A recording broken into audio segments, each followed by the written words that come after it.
വയനാട് ഉരുൾപൊട്ടൽ ദുരന്തത്തിൽ സ്വമേധയാ കേസെടുത്ത് ഹൈക്കോടതി. ഉരുൾപൊട്ടൽ അടക്കമുള്ള പ്രകൃതി ദുരന്തങ്ങൾ ഉണ്ടാകാതിരിക്കാൻ എന്തെല്ലാം ചെയ്യാൻ കഴിയുമെന്ന് പരിശോധിക്കാൻ സർക്കാരിന് കോടതി നിർദ്ദേശം നൽകി. ഹർജി നാളെ രാവിലെ പരിഗണിക്കും. വയനാട് ജില്ലയിലെ മുപ്പയ്യനാട് പഞ്ചായത്തിൽ ക്വാറിക്ക് അനുമതി നിഷേധിച്ച നടപടി റദ്ദാക്കിയ സിംഗിൾ ബെഞ്ച് ഉത്തരവിനെതിരായ അപ്പീലുകൾ പരിഗണിക്കവെയാണ് ഡിവിഷൻ ബെഞ്ചിന്റെ ഇടപെടൽ.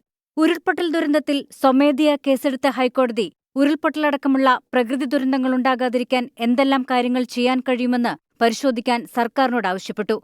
നിയമനിർമ്മാണമടക്കമുള്ള കാര്യങ്ങൾ പരിശോധിക്കണമെന്ന് അഡ്വക്കേറ്റ് ജനറലിനെ വിളിച്ചുവരുത്തി നിർദ്ദേശം നൽകി. കേരളത്തിലെ ചില പ്രദേശങ്ങൾ പരിസ്ഥിതിലോല മേഖലകളാണ്. ഇവിടെ സുസ്ഥിര വികസനമടക്കം സാധ്യമാണോ എന്ന കാര്യത്തിൽ പുനർവിചിന്തനം വേണമെന്നും ഡിവിഷൻ ബെഞ്ച് വിലയിരുത്തി. പ്രകൃതി ദുരന്തങ്ങൾ ഇനിയുമുണ്ടാകാതിരിക്കാൻ നിയമനിർമ്മാണ സഭയും എക്സിക്യൂട്ടീവും ജുഡീഷ്യറിയും കൂട്ടായി ആലോചിച്ച് തീരുമാനമെടുക്കണമെന്നും ഡിവിഷൻ ബെഞ്ച് ഓർമ്മിപ്പിച്ചു. ഹർജി നാളെ ഡിവിഷൻ ബെഞ്ച് പരിഗണിക്കും. 24 കൊച്ചി.